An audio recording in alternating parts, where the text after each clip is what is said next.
복음을 전하지 아니하면 화가 있습니다 하는 제목으로 말씀을 드리고자 합니다. 살다 보면 빚을 지는 분들이 계시죠. 근데 참 나쁜 사람들은 빚을 져놓고 떼먹는 사람이에요. 성경에는 사랑의 빚 외에는 아무것도 지지 말라고 하셨어요. 여러분, 빚 안 지기를 원합니다. 근데 요즘 사회 시스템이 잘 돼서 사채 안 써도 이제 은행에서 대출을 잘 해주니까 그런 공적인 은행에서 빚는 건 괜찮은 것 같고, 어쨌든 간에 개인에게 빚을 짓는다는 것은 예전에는 사채가 참 많았잖아요.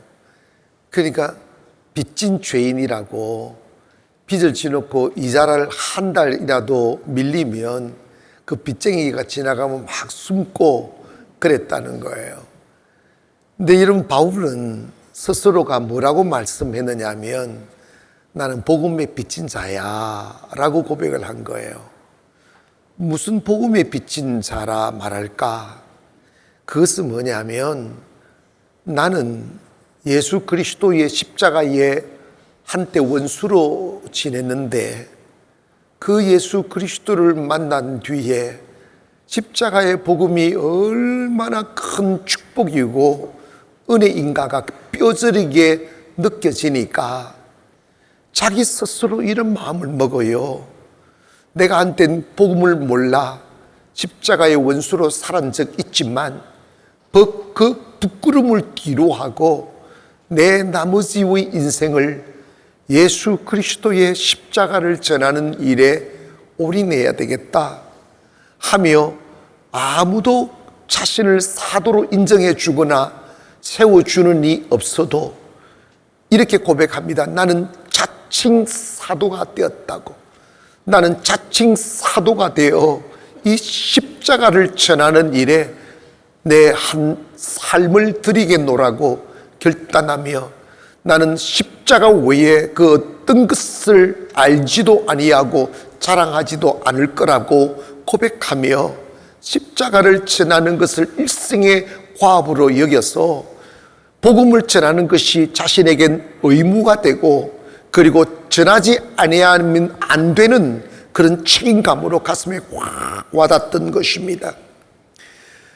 여러분, 사실 우리 또한 어느 누군가가 전해준 복음으로 예수님을 알게 되었고 예수님을 믿었다는 이것이 얼마나 큰 축복인지 모릅니다.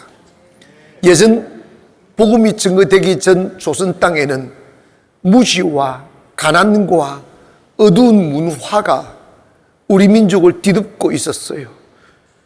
외부로부터 외침을 당해도 소나무 쓰지 못하고 조공을 바쳐야 되고 무식하고 어리석은 문화의 노예가 되어서 가난에 찌들어 살았던 5,000년의 역사가 우리의 역사입니다.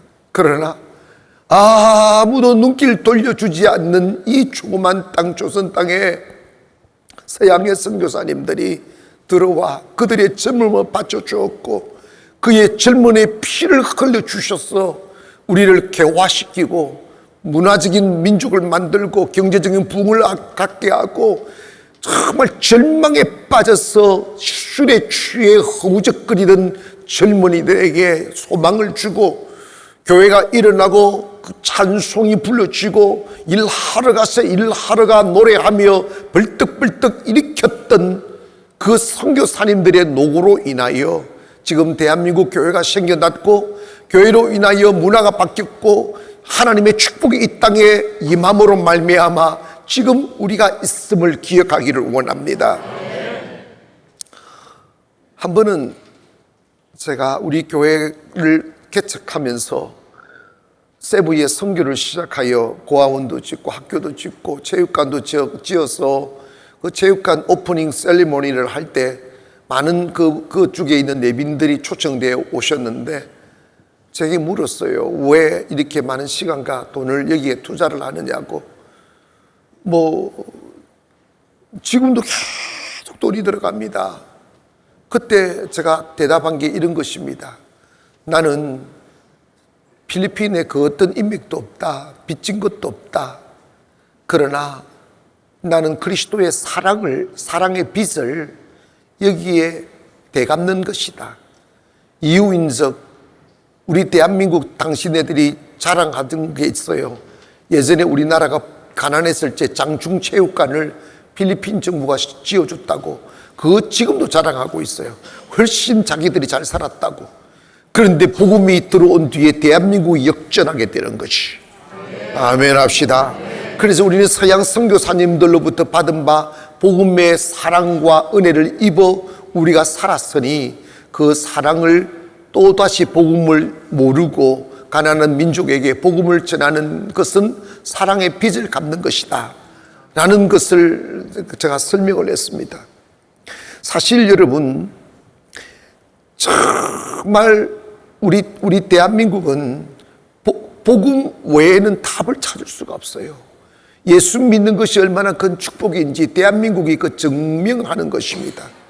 제가 춘천에서 목회할 때 2005년도경에 치앙라이에 교회를 3개 지었습니다. 그 당시 갈 때 방콕에 내려가지고 또 비행기를 타고 또 차를 타고, 치앙라이는 산속에 있는 도시들이에요.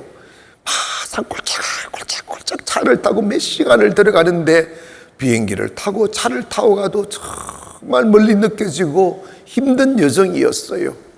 그 과정에서 저의 발걸음을 멈추게 했던 한 광경이 있는데, 꼭 걸어 산속 깊은 곳에 들어갔더니 험한 교회 같은 건물 하나가 있는 거예요.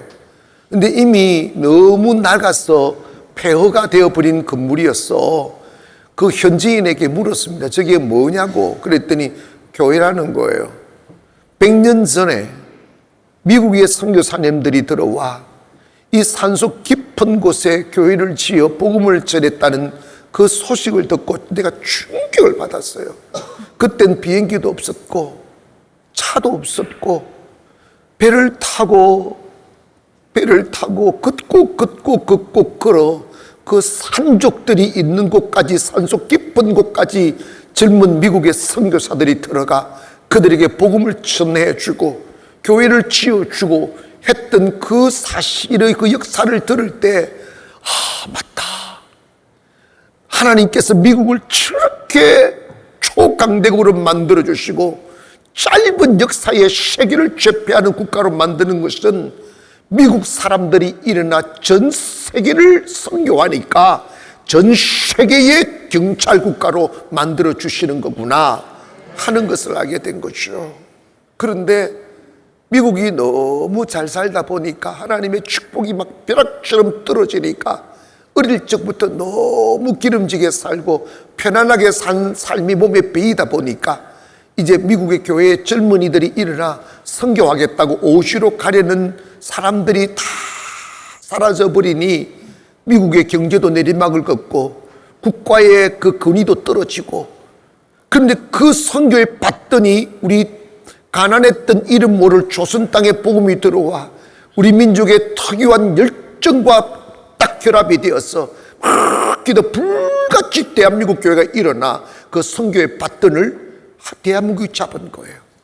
그래서 여러분, 우리나라 인구 대비 경제 대비하면 초탑10이 되지 미국 외 제2의 선교 국가가 대한민국이 되어버린 거예요. 대한민국 가난했었을 때 교회가 일어나고 가난한 교회일지라도 선교사 파송하고 선교하는 과정에서 교회가 일어나고 경제가 부흥되고 나라가 잘 살게 되고 한국의 이미지가 전 세계에 퍼져나간 거죠. 여러분, 선교하는 나라는 망하지 않습니다. 선교하는 민족 망하지 않습니다. 그런데 제가 필리핀에다가 학교를 짓고 그 틀을 쌓는 이유 한 가지가 있어요. 그게 뭐냐면 이제 우리나라도 너무 잘 살게 되고 아이들이 기름진 음식 먹고 편안한 잠 자며 자라나다 보니까 아무도 오지에 가려하지 않아요. 선교지에 가려하지 않아요.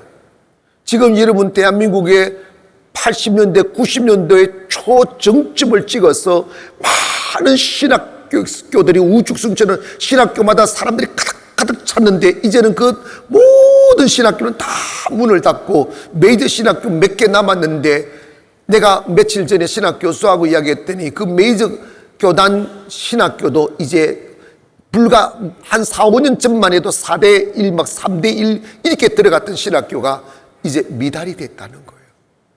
이제 신학교 들어가는 사람들이 없어지는 거예요. 개척하려는 사람들이 없어지는 거예요. 그래서 이제는 필리핀의 사람들을 세워서 길러서 한국교회가 후원하고 그들을 세계로 보내서 복음을 증거하는 일을 해야 된다는 그 당위성을 제가 본 거예요. 그런데 여러분, 감사한 것은 지금 우리 교회는 아멘, 막 복음을 듣고 나가려고 하는 젊은이들이 지금 벌떼처럼 일어나고 있음을 믿기를 바랍니다. 저희 교회를 조금 주목해 볼 필요가 있습니다. 저는 가나안을 시작할 때 다른 목적이 아니라 세계 선교를 목적으로 시작했고, 특별히 송도 가나안 교회는 이 송도가 생길 때 제가 춘천에 있었는데 세계 경제의 관문이 될 거라는 뉴스캐스터의 이야기를 딱 듣는 순간에 저 귀에는 하나님, 저곳에 세계 선교의 관문이 되는 교회를 세우게 해달라고 내가 마음을 꿈을 꾼 거예요. 아멘. 그래서 조그마한 이한 상가에 시작해가지고 예배드리고, 그리고 제가 상가에 있을 때 이 인천대교를 지나면서 이 자리를 탁 보면서, 하나님, 만약에 이곳에 교회가 세워진다면 주님이 뜻하신 바대로 세계 선교의 관문이 되고 전국이 다 볼 수 있는 교회가 될 수 있을 겁니다라고 상상만 했어요. 그냥 너무 비현실적이니까. 그런데 진짜로 하나님 끝내주시는 분이에요. 하나님 짱이십니다. 근데 진짜 딱 그 자리에 기적같이 이렇게 만들어가지고 하나님 교회 딱 세워서 전국이 이제 보게 되고, 여러분, 내가 바깥에 나가 보니까요, 이미 송도 가나안 교회는 대한민국뿐만 아니라 유명한 교회가 되어 있더라고요. 여러분, 유명한 교회의 성도가 된 것을 축하합니다. 그런데 여러분, 왜 우리가 상가에 시작해서 이렇게 됐는가 곰곰이 생각해 보면, 저는요, 우리 교회 세워놓고 상가 있을 때부터 세부에 고아원지라고 땅 사러 돈이 없으니까 그냥 비행기표 탁 끊어서 땅 사러 갔어요. 땅 이야기해놓고 계약금이 없어요. 그냥 돌아왔어요. 그렇게 시작해서 계속 선교하는 일에, 우리 교회는 그냥 뒤로 내팽개치고 선교하는 일에 최선을 다하여 지금의 어마어마한 세부 가보면 이제 우리 학교가 명문학교로 딱 세워져 버렸어요. 학교 세웠지, 고아원 세웠지, 교회를 세웠지. 그런데 계산적으로 보면 우리가 망해야 되는데, 우리는 그렇게 하고도 대한민국에서 제일 잘 나가. 유행가 가사 있어. 아니, 하나님 그렇게 축복하셨다니까. 여러분, 아멘 하는 사람 남의 교인인가? 배가 좀 아파요? 근데 내가 깨달았어요. 선교하면 하나님 축복하시는구나. 여러분 말이 안 되겠습니다. 돈이 있어서 한 게 아니라 하니까 돈을 주셨다고요. 그래서 지금 이제 이러다 보면 이제 세부는 이제 플랫폼이 다 만들어졌고, 이제 그리고 이제 그런데 또 하나님 또 내가 싫어하는 일본 또 가게 만들잖아. 일본도 시작해야 되는데, 아이고, 나 깜짝 놀랐어요. 일본 선교 가자고 그 문자를 보냈더니, 내가 60명 제한시키라, 60명만 가자. 그랬더니 반나절 만에 차버렸어요. 그래가지고 하루 지나니까 막 이렇게 신청이 들어오는데 다 캔슬. 그러니까 여러분, 선교하는 일에는 여러분 갑니다 하면 반나절 안에 빨리 들어와야 됩니다. 근데 여러분, 사실 우리 교회가 저쪽 구성전에 있을 때 주님이 네가 세계를 선교하는 교회가 되려면 사이즈 더 키워야 된다. 아무 대책 없이, 그때 코로나가 시작될 때, 건축을 시작할 때 정말 마음이 무거웠어요. 이게 기존의 교회들도 다 문 닫고 코로나 기간에 10,000개의 교회 이상이 문을 닫았다잖아요. 이미 교회가 없어졌어요. 기존에 있는 큰 교회들도 세상이 운영이 안 돼가지고 교육자들을 다 줄였다잖아. 근데 여러분, 우리는 교육자 한 사람도 안 줄이고 그냥 예배하고 이 건물을, 이 성전을 지어낸 거죠. 근데 여러분, 주님 믿고 선교하려다 보니까 주님이 아무 부작용 없이 다 지어냈고, 주님 말씀하셨어요. 코로나 끝나면 예배의 생명의 불 끄지 아니하면 살려고 하는 성도들이 모여들 거라고. 여러분, 지금 여러분 계속, 그리고 이제 이번 달부터 바로 옆에 또 입주하더라고요. 발이 닳도록 전도하기를 주의 이름으로 축원합니다. 아멘. 그래서 여러분, 제가요 왜 이렇게 밑에만 보고 하느냐, 아직 2층이 남아있어. 한 층에 한 700석씩 남아있다고요, 여러분. 그러니까 저도 위를 보고 설교할 수 있게 만들어 주시기를 기원합니다. 옆에 분들 보고 죽어라 전도하자. 시작. 좀 찔리긴 하죠. 왜 그래야 되느냐 하면 바울은 이런 이야기를 합니다. 우리는 복음의 빚을 갚아야 된다. 14절에 보니까 헬라인이나 야만인이나 지혜 있는 자나 어리석은 자에게 다 내가 빚진 자다. 당시 여러분 봐봐요. 로마는 이스라엘의 원수의 나라였습니다. 이스라엘을 침범해서 식민지로 삼은 나라가 로마입니다. 그리고 헬라인들, 여기서 헬라인이라는 것은 문명국가, 잘 사는 사람, 헬라어를 사용하는 사람, 철학을 아는 사람, 문학을 아는 사람을 헬라인이라고 지칭을 하는데, 야만인은 그 반대로 헬라어를 할 줄 모르고 무식하고, 그리고 변절이 있는 사람들을 야만이라고 그러는데, 바울은 헬라인이나 야만인이나 그리고 지식 있는 자나 문명자나 다 나는 복음의 빚진 자다. 이 말은 뭐냐면, 우리 예수 믿는 사람들은 나라를 뛰어넘어 복음을 증거해야 되고, 민족을 복음을 증거해야 되고, 특별히 십자가는 원수를 사랑하는 거예요.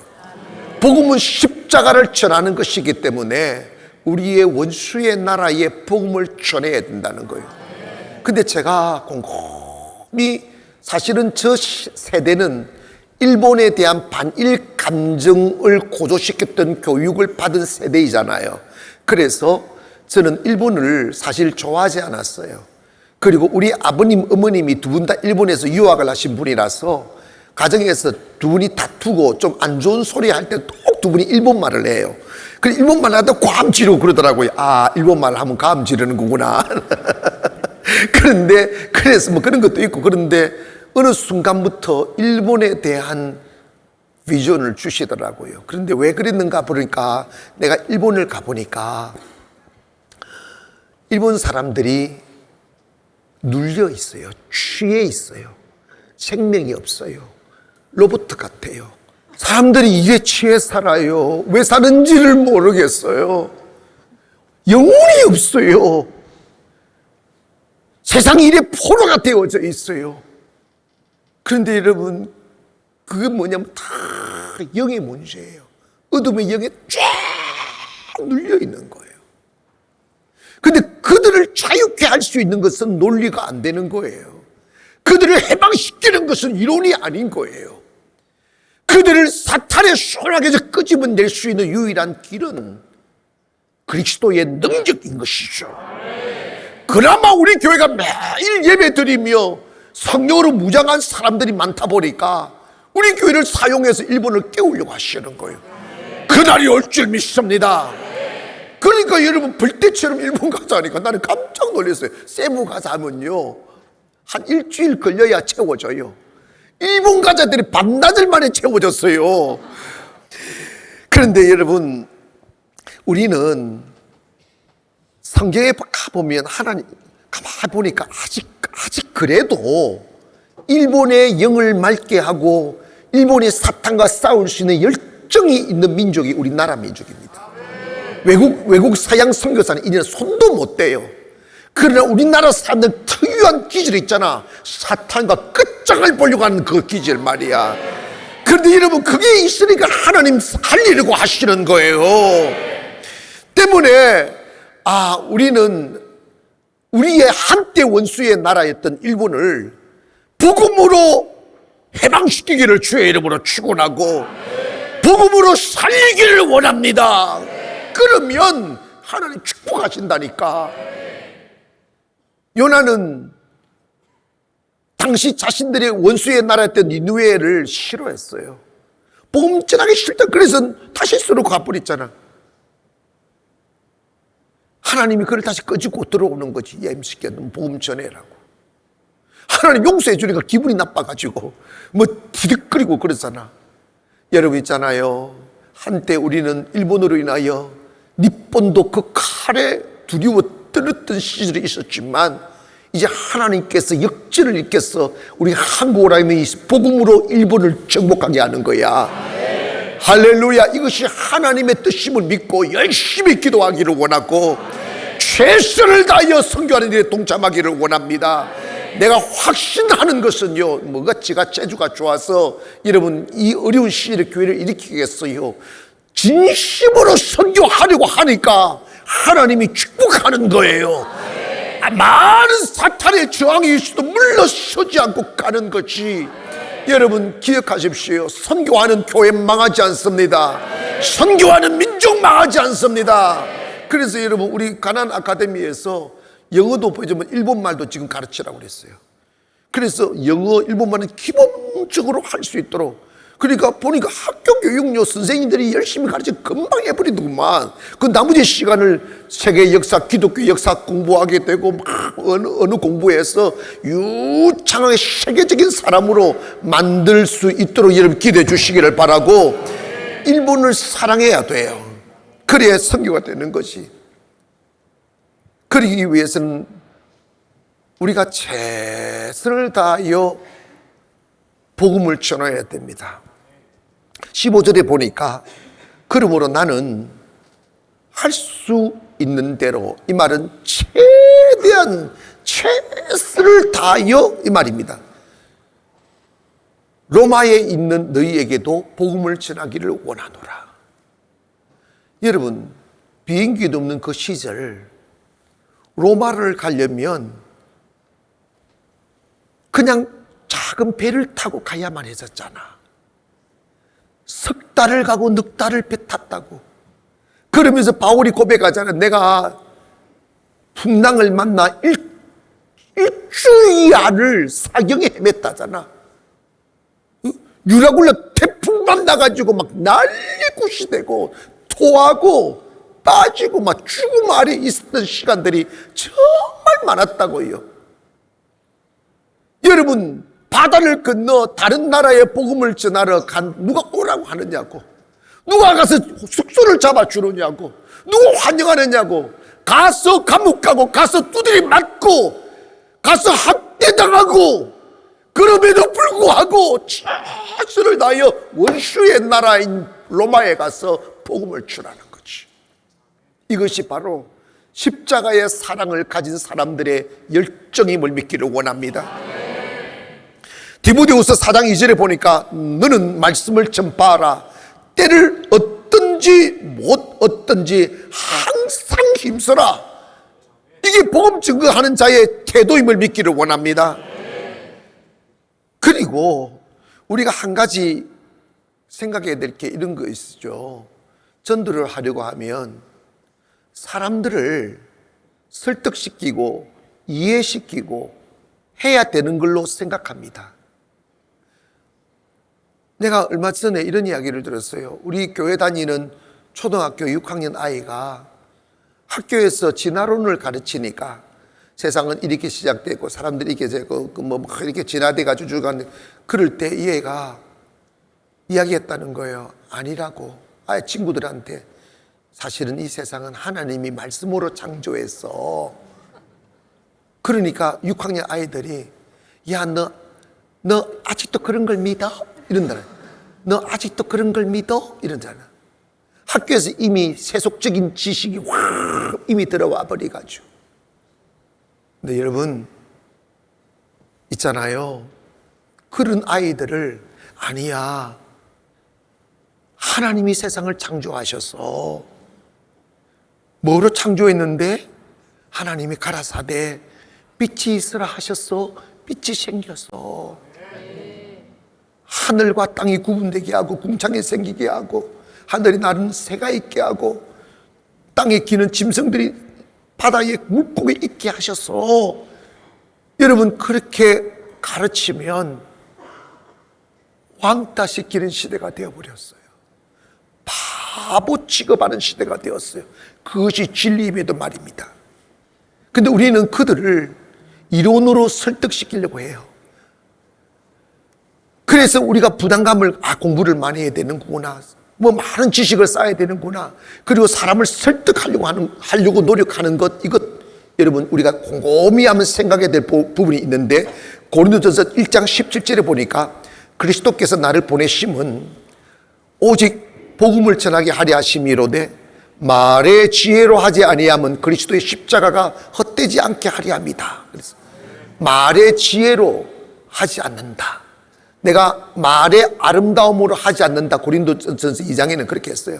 이게 뭐냐면 복음 전하는 것은 사람과 논쟁에서 이기는 게 아니에요. 그들을 이해시키는 게 아니에요. 그냥 복음을 전하세요. 예수님 나 위에 죽으셨다고, 하나님이 말씀으로 세상을 창조하셨다고, 그거는 이해시키는 게 아니에요. 하나님이 구원한 자는 그 말을 듣는 순간 성령의 역사에서 믿음이 생기는 거예요.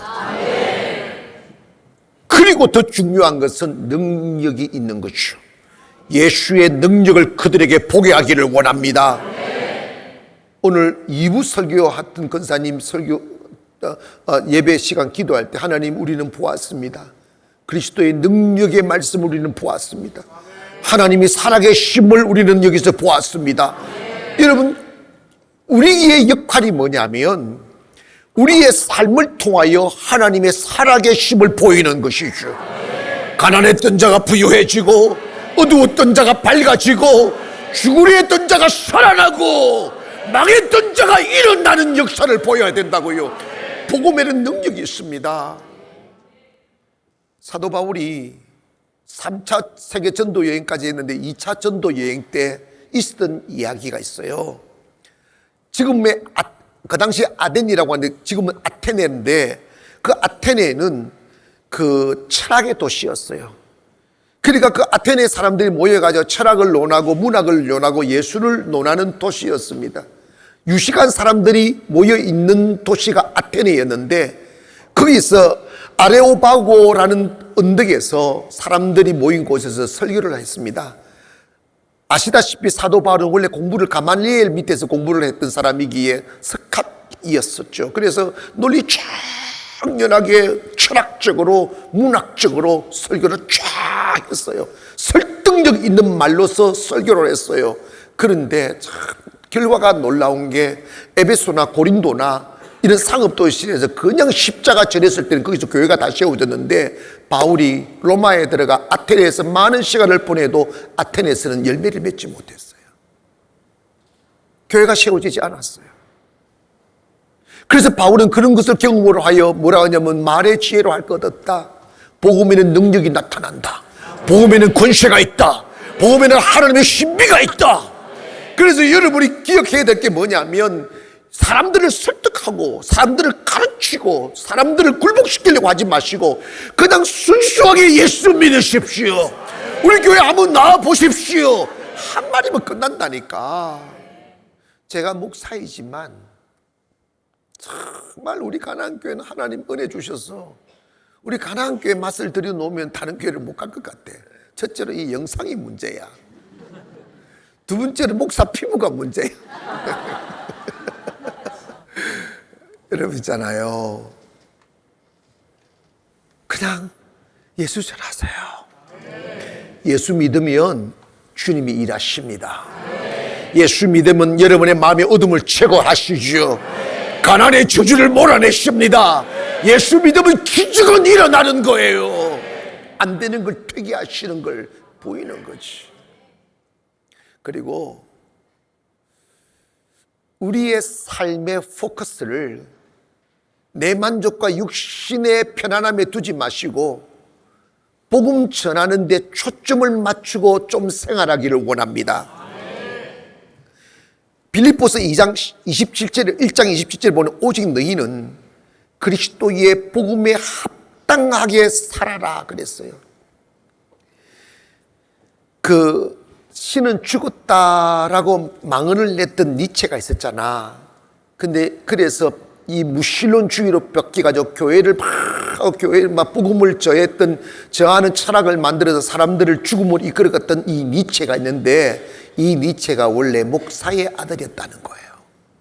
목사의 아들이 왜 무신론주의로 빠져서 하나님을 전하는데 반대편에서 망의를 했는가?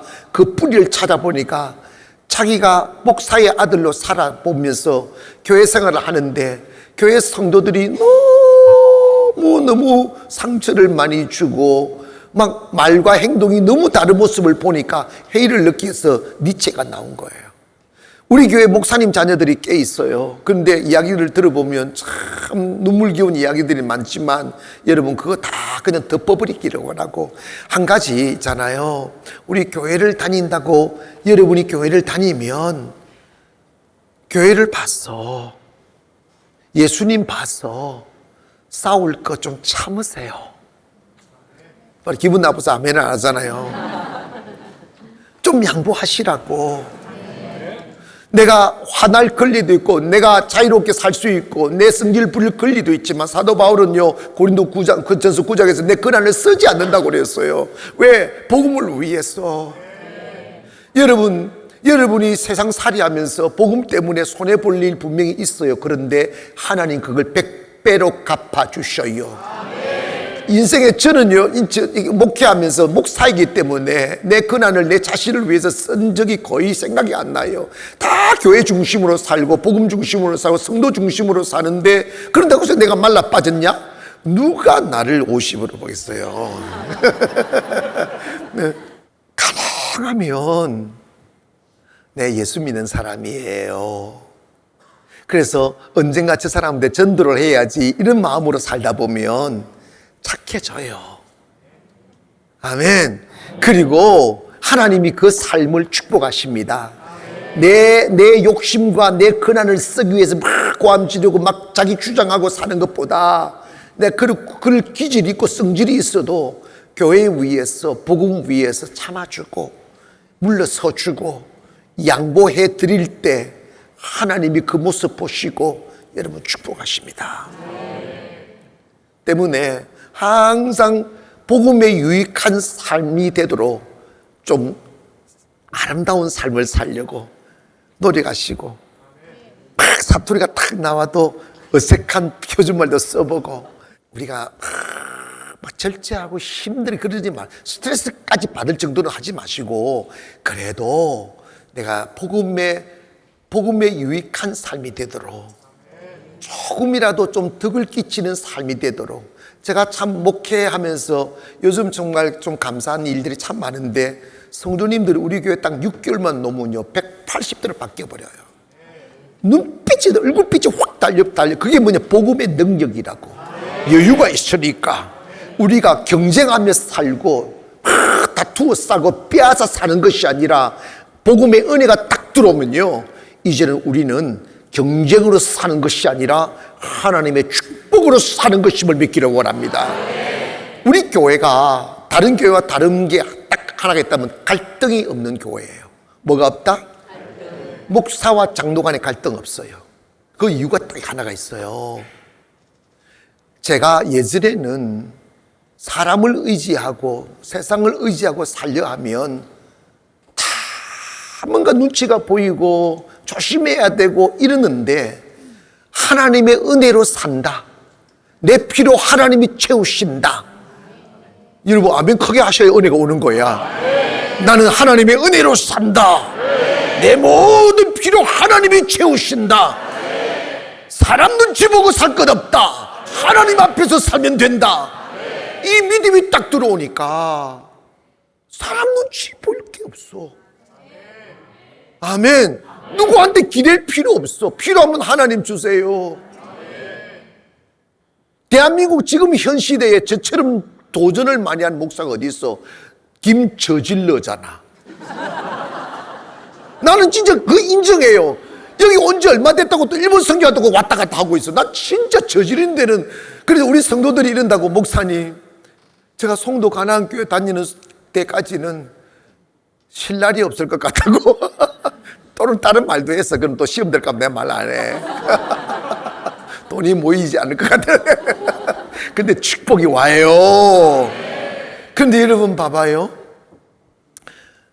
사람 의지하고 내게 돈이 있냐 없냐 따지면 사람 거기 묶입니다. 내가 경험한 하나님은 일을 해야 돈을 주시더라고. 여러분 이거 세울 때 이거 건축할 때 땅값도 없었어요. 땅값 10%도 없었어요. 10%도 땅값 10%도 안 됐는데 시절에 미래지까지 왔다니까 하나님 역사하시더라니까. 여러분 있잖아요. 우리 서로 주님 믿고 삽시다. 남에게 도움을 받을 생각하지 말고 도와주는 사람이 되려고 기도하십시오. 하나님이 내 호주머니를 채워주신다고요. 하나님이 내 사정을 아신다 이 말입니다. 믿음이라도 하나님 의지하고 사는 거예요. 곰곰이 한번 생각해 보십시오. 아브라함과 이삭과 야곱과 요셉이 타양에서 그렇게 살았었는데 타국에서 또 살았었는데 그들이 경쟁으로 그 자리에 올라갔냐고요.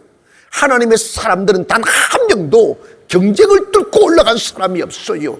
하나님 믿으니까, 하나님 의지하니까 하나님이 그들만을 위한 역사를 만들어서 그들이 아니고는 안 되는 세상을 딱 만들어 주시더라고.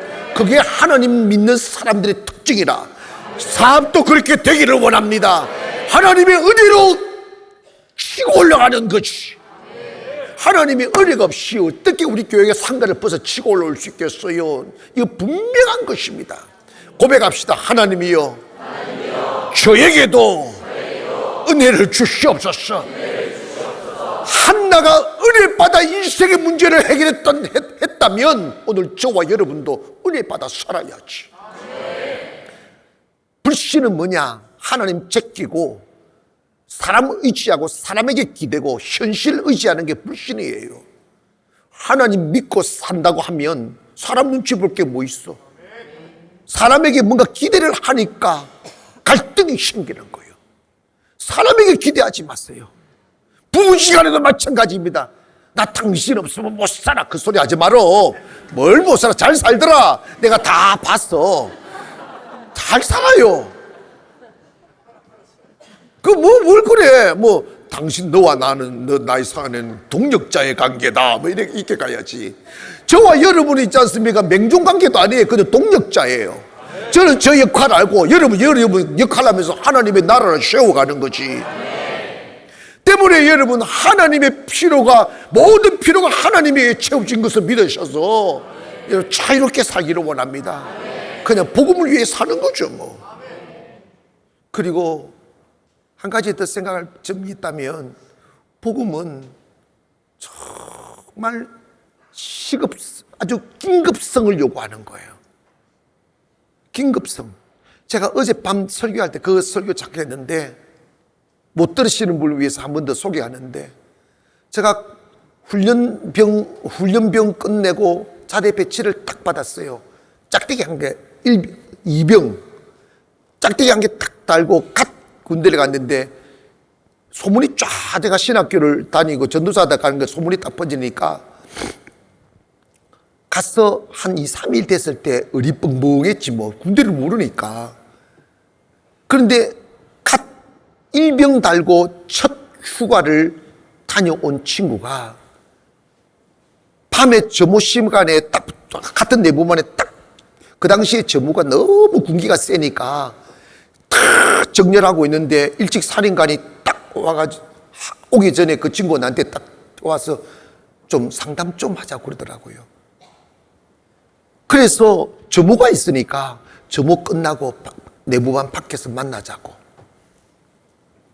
그리고 그렇게 하자고 그랬는데 그날따라 마귀가 끼었는지 일찍 살인관이 지침 점호를 시키네. 여러분 군대는 지침 점호가 제일 좋은 거예요. 일동 치침하고 누워서 머리만 세는 거예요.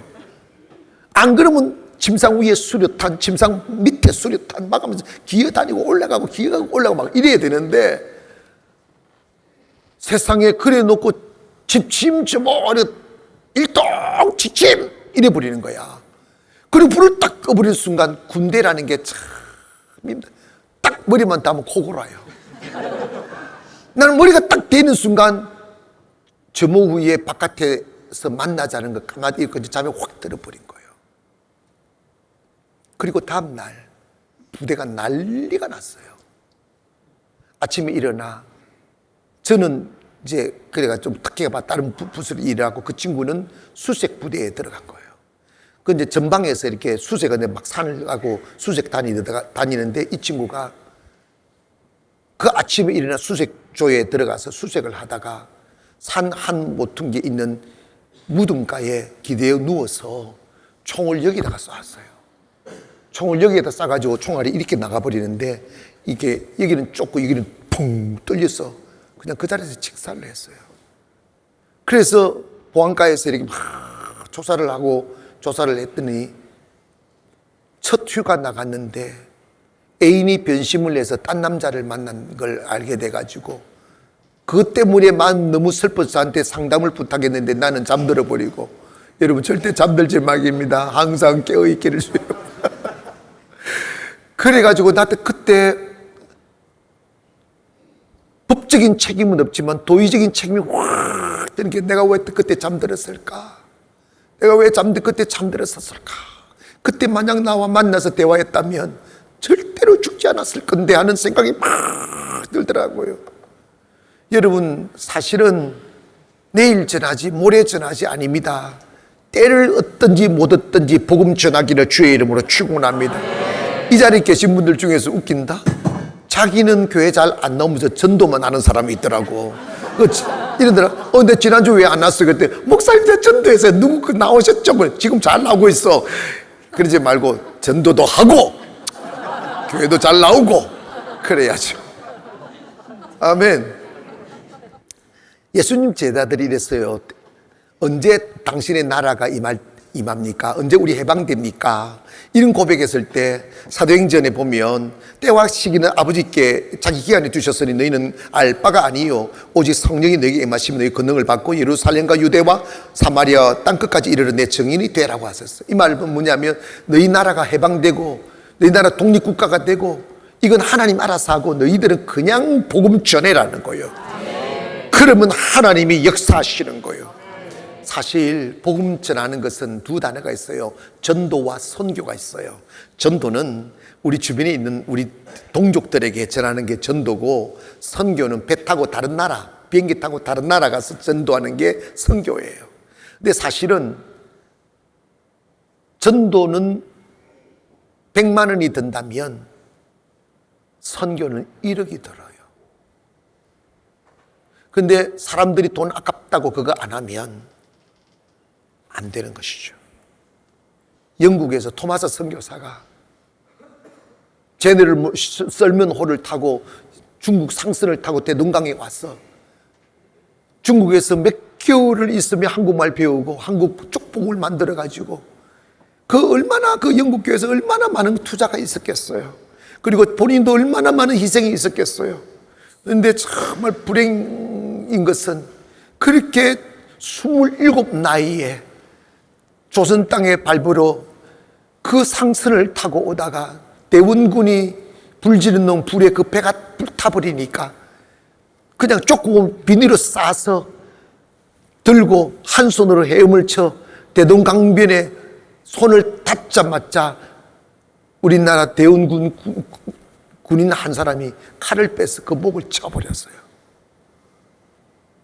조선 땅을 밟지도 못하고 그 붉은 피가 대동강문을 적셨어요. 그런데 여러분, 그가 던진 그 종이복음, 쪽복음을 목을 베었던 그 친구가 집에 가져가서 종이가 귀하니까 벽지로 흙벽이니까 벽지에 발라놨는데 잠들기 전에 벽지에 발라진 그 요한복음 쪽복음을 읽다가 혼자 예수 믿게 되고 토마스 선교사가 목 베어 죽인 그 사람이 목사가 됩니다. 이게 복음의 능력입니다. 이게 복음의 신비입니다. 때문에 여러분, 우리는 돈이 들든 돈이 적게 되든 많이 들든 영혼을 살리는 데는 물질을 계산하는 것이 아니라 이 말입니다. 한 영혼을 위해서 천억을 쓸 수도 있고, 또 하나님 은혜면 돈 하나도 안 들고도 살릴 수도 있는 거죠. 하나 우리 교회는 전도와 선교를 병행해서 열심히 하기를 주의 이름으로 축원합니다. 바울은 로마서 10장 14절에 이런 말씀을 하셨어요. 그런즉 그들이 믿지 아니하는 이를 어찌 부르리요, 듣지도 못한 이를 어찌 믿으리요, 전파하는 자가 없이 어찌 들으리요, 보내심을 받지 아니하였으면 어찌 전파하리요. 기록된 바 아름답도다. 좋은 소식을 전하는 자들의 발이여 함과 같도다. 가지 아니하면 들을 수 없고 전하지 않으면 들을 수 없다는 거예요. 주께서 인생의 이런저런 모습으로 옮겨내는 발걸음들을 보면서 아름답도다. 복음을 전하는 발이여 함과 같도다. 여러분이 어떤 목적을 안고 걸어가는 발걸음이 여러 가지 있겠지만 하나님의 눈으로 보실 때 가장 아름다운 발걸음은 복음을 들고 나가는 발걸음이란다. 오늘 여러분이 그런 축복의 발걸음이 되기를 주의 이름으로 축원합니다.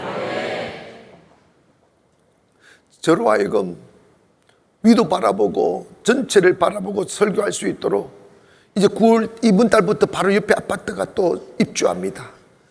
그냥 살다시피 하셔서 전도하기를 원합니다. 그래서 주의 나라를 세워나기를 원하고, 우리 교회는 복음 전도하고 선교하는 일에 오래 날려고 세워진 교회다 보니까 여러분 선교하는 일에 동참하고 전도하는 일에 동참하면 하나님이 축복하실 줄 믿으면 아멘 하십시다. 하나님 전도하는 자에게 복을 내리신다니까요. 전도는 해도 되고 안 해도 되는 게 아니라 해야만 나는 긴급을 요구하는 것이 전도입니다. 바울은 이런 이야기합니다. 내가 복음을 전하지 아니하면 내게 화가 있을 거라고. 내게 복음을 전하지 아니하면 내게 화가 있을 거라고. 이 말을 깊이 해석하면 내가 만약에 복음을 전하지 않으면 내가 저주를 받을 것이다, 이 말을 하는 거예요. 그만큼 바울에게 있어서 복음은 중요한 것임을 인지한 거지. 이 세상에 가장 악한 것이 있다면 뭔가? 그리스도의 십자가의 복음을 알면서도 전하지 않는 것이 가장 악한 것이다, 이 말이에요. 오늘 저와 여러분 입에 벅꿈을 내품고 복음을 증거하기를 원합니다. 여러분 안 믿어도 괜찮아요. 이해 못해도 괜찮아요. 믿을 사람은 그냥 예수 믿으세요 이 한마디에 주의 성령이 역사하사 돌아오게 되어져 있어요. 우리 교회 보면 처음으로 발걸음을 내디도 교회 나오는 분들 참 많이 있겠어요. 근데 그분들요 6개월 만에 진짜 믿음 좋아져요. 여러분 기억하십시오. 복음 부끄러워하지 말기를 원합니다. 때를 얻든지 못 얻든지 전도하기를 원합니다. 예수 믿으세요. 하나님이 누구를 축복해? 선교하는 교회에 축복하는 거 증명이 되잖아. 아멘 합시다. 전도하는 가정 축복하신다니까. 그러니까 여러분이 삐쩍 말라빠진 인생 살지 않고 가는 곳마다 기름짐이 파도치고 은혜가 넘치고 축복에 쌓여 살기를 원하신다면 입 여셔서 전도하기를 원하고, 일어나 선교에 동참하기를 원하시고, 그리스도의 복음을 전 세계에 퍼뜨리는데 미랄이 되기를 주의 이름으로 축원합니다. 저는 우리 교회에서 벌떼처럼 일어나 선교사가 일어나고 목사님들이 일어나서 전 세계를 덮게 하는 그날이 올 줄 믿습니다. 그러므로 여러분, 내가 만약 복음을 전하지 아니하면 내게 화가 있을 거야 하는 게 여러분의 뇌리에 잠재로 남아있기를 원합니다. 나는 복음에 빚진 자야. 항상 거룩한 부담감을 가져야 돼요. 나 이렇게 먹고 사는 일에 빠져서 네가 이렇게 인생을 낭비할 수는 없어. 그냥 스쳐가 지나가는 사람에게 한마디 던지세요. 교회 나오세요. 우리 교회 한번 와보시자고. 예수 한번 믿어보자고. 그건 땡이에요. 그 다음은 우리 교회에서 알아서 하는 거예요. 그 다음은 성령님께서 알아서 하는 거예요. 여러분이 너무 그냥 그 사람을 거꾸로 때리려고 하지 마세요. 아테네 가가지고 막 철학적으로 설교할 필요도 없어요. 교회 안 된다니까. 그러면요, 그냥 에베소에 빌립보 가서 그냥 예수 믿으세요. 귀신 쫓아내고 했더니 교회가 세우시는 거야. 여러분, 복음에는 능력이 있습니다. 복음에는 신비가 있습니다. 복음에는 진리가 있습니다. 복음 전하여 하나님의 영광이 선포되기를 원하고, 복음의 축복이 여러분의 가정을 파도치기를 원하고, 하나님이 복음 전하는 자 축복합니다. 복음 전하는 가정 세워주시고, 복음 전하는 교회 부흥시켜 주시고, 복음 전하는 나라 축복하십니다. 우리나라가 간들간들 꺼져가는 등불같이 지금 위기에 빠졌지만 다시 활활 타오르는, 화로처럼 타오르는 경제가 타오르고 부흥이 타오르고 축복이 타오르면 다시 교회가 일어나 복음 전하고 선교하는 일에 올인하기를 원합니다. 그러면 하나님 다시 축복하시는 그날이 올 줄 믿습니다. 기도하겠습니다.